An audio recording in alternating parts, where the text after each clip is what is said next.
Alrighty, welcome back everyone. We just broke down some of the big performances from this past week and especially around the top teams, but SMU might have gotten one of the biggest performances of the entire weekend beating Louisville, and no one really talked about it, so I had to break it down real quickly right there. But let's get into all the craziness that happened elsewhere around the country because there was plenty of big time performances, and we'll start with Penn State here. Another somewhat of a sluggish win here, and frankly, I think some of that is by design for Penn State. Some you will see plenty against USC. I feel pretty confident that Nick Singleton did not go in this game is going to be a huge player for them going forward. So not hugely worried. I think there is a little bit of me that's worried that they're not letting Aller do what makes him special, which is rip the ball downfield, but I tend to believe they'll open that up against USC. If they don't, then we'll have a different conversation. But they're executing at a really high level. And frankly, I think they did exactly what they needed to do in this game. They got Liam Clifford going over 100 yards. They need a wide receiver too. And frankly, with everyone else chasing around Trey Harris, Liam Clifford's going to be a dangerous player. So definitely need to get him going. I think there's tons of positives here. It makes you feel really confident going into that USC game. And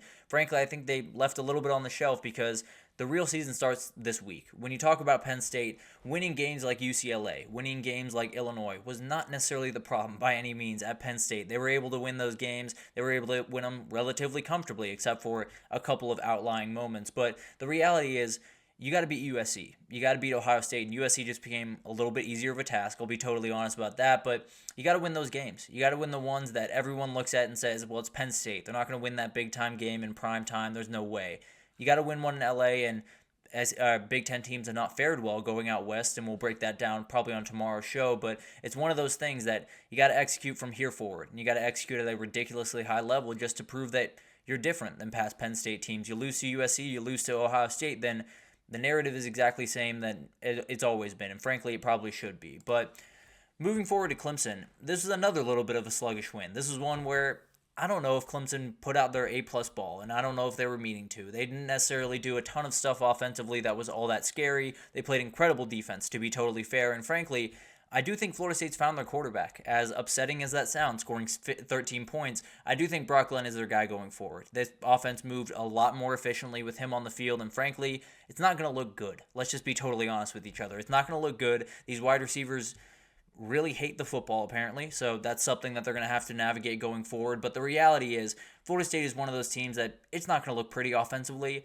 Your job is to make it look watchable, at the very least, and there were times on Saturday where it looked watchable. So I do think Brock Glenn is the guy going forward.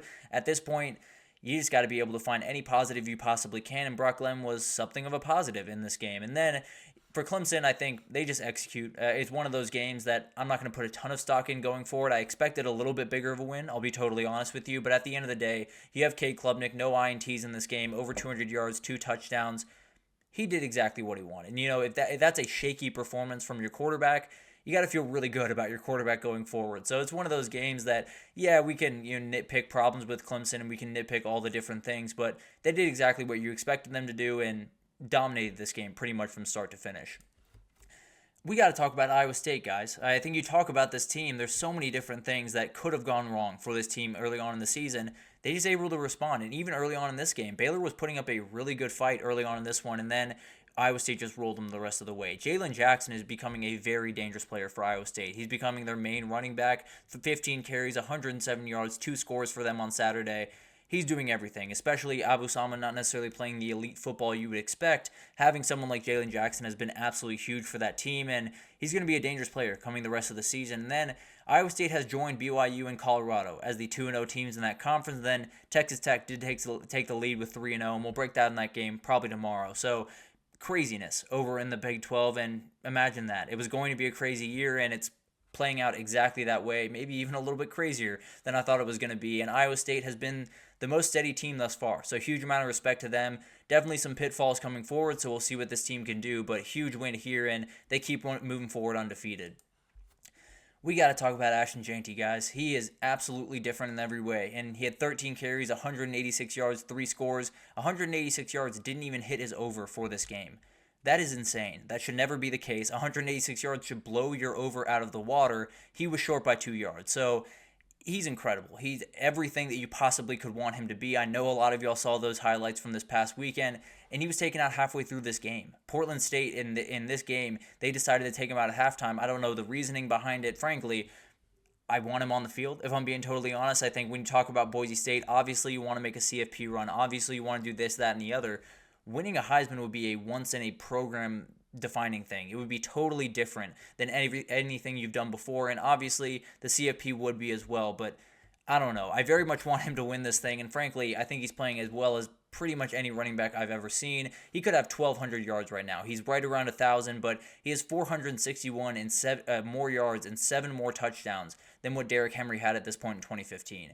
He is going crazy. He is doing everything for that football team, and Boise State might be the top team in the CFP going forward. So he got what he needed. He needed his team to be that CFP team, and they are right now. So we'll see what happens going forward, but the reality is this guy is as special as there is in the entire country, and I cannot wait to see what he can do the rest of the year, and very much hope that he gets to NYC and he doesn't get left out because of the conference he plays in. But we'll deal with that going forward. I will be peddling a lot of Ashton Jeanty propaganda. I'll be totally honest with you guys. But moving forward, a team actually stayed undefeated. There were a number of teams that went down. I believe 6 different undefeated teams went down, but Indiana was not one of them. They absolutely did incredible things in this game, and Curtis Rourke is playing as well as at quarterback as really anyone in the country right now. 25 for 33, 380 through the air, 3 touchdowns.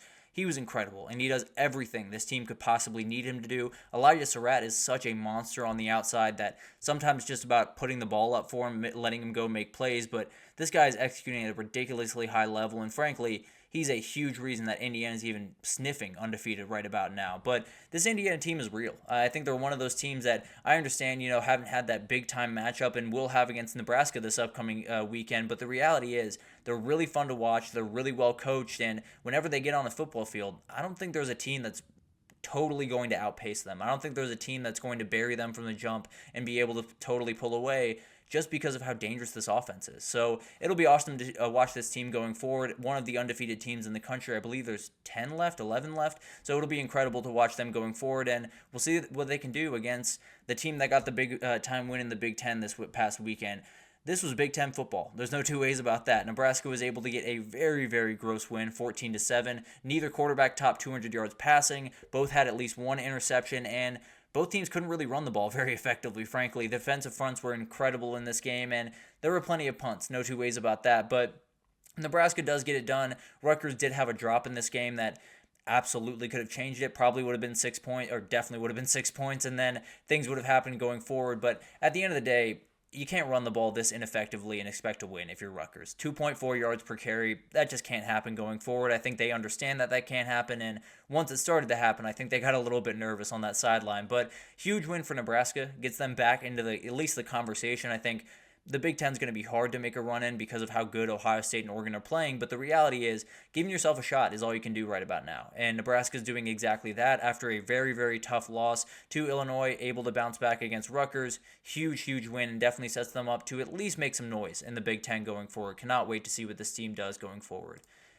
Another team that stayed undefeated is the Pitt Panthers. They did a really good job in this game, and frankly, it was in a little bit of danger halfway through this one. North Carolina was putting up a little bit more of a fight than you probably expected from them, and it was definitely one of those really interesting games down the stretch, but Eli Holstein just continues to make plays. 25 for 42, 381 yards, 3 touchdowns, 1 pick, 10 carries, 76 yards, and a touchdown. This kid is all over the place. He's doing everything you possibly could have wanted, and frankly, him coming over, he's another quarterback in the transfer portal. Him, Diego Pavia, and Cam Ward might have the biggest effect on their teams in 2024. So, incredible performance from that kid. Desmond Reed at the running back position is a problem. 18 carries, 55 yards on the ground, but 11 catches, 155 yards, and a touchdown through the air. He's doing everything for this team. He was huge in this game, and frankly, if he wasn't on that field, especially catching passes, this is a loss for Pitt. I can almost promise you that. So Pitt is a team to watch. They haven't necessarily been tested to the degree that you very much, or they will be going forward. But the reality is, you get a win over Cal this upcoming weekend. You're 6-0 going into the bye. Things get really interesting. There's a lot of things on the table in that back end. It's not an easy back end by any means, but they have every ability to make some noise here. And then we got to talk about this one, I suppose, because this is probably going to be your first head coach firing of the college football season. Trent Dilfer is not going to last there very long. And I think there's a lot of people that are going to be very happy about that, frankly, because the last week or so has been just weird up there. He had a weird press conference where he said, "This isn't Alabama, you can come join me," inviting his grandson on stage. I don't necessarily have a huge problem with that. I'll be totally honest with you guys. But at the end of the day, You can't do that and then get beat by 51. I can say that very confidently. So a lot of things have to be figured out there. I think the reality is he probably won't be there very much longer, and we'll figure out where they move from here. A lot of momentum was lost at that program by choosing Trent Dilfer and moving forward the way they did. But at the end of the day, all you can do now is patch up the mess and see where you stand afterwards. I still think this is a capable program going forward, but as of right now, they're just pretty lost. But Tulane deserves to be in the G5 CFP conversation. They have 2 losses on the schedule. They're to Oklahoma and Kansas State. That should not disqualify you, especially at a group of 5 level where you're encouraged to play those big-time teams so often. You should absolutely be able to take those losses and move forward. Now, they probably got to play this level of football going forward if they want to be one of those teams, but if they keep playing this level, they probably would get my vote going forward into the CFP, but we'll see what happens down the stretch. Obviously, a lot more going forward, but they got a lot of people on that offense. They have so many people that can cause problems. Darian Mensah is playing ridiculously good football. Mekhi Hughes is a problem at running back. McClure and Barnes both scored in this one and will be problems going forward. And then they have multiple wide receivers that are just incredibly hard to deal with. This team is very, very real. They're one of the most talented rosters in the entire G5, and frankly, it's really showing. They're absolutely incredible and definitely one of those teams that is going to have plenty to say about the Group of 5 race. Even with those 2 losses, I think they're going to be one of those teams to watch down the stretch. So, crazy week. I think everyone can agree that that was one of the best Saturdays that you have probably ever experienced, and we'll probably continue to break it down tomorrow before we get into what was pegged as the best Saturday going into the season. So it's been a lot. It's been absolutely incredible this past week, and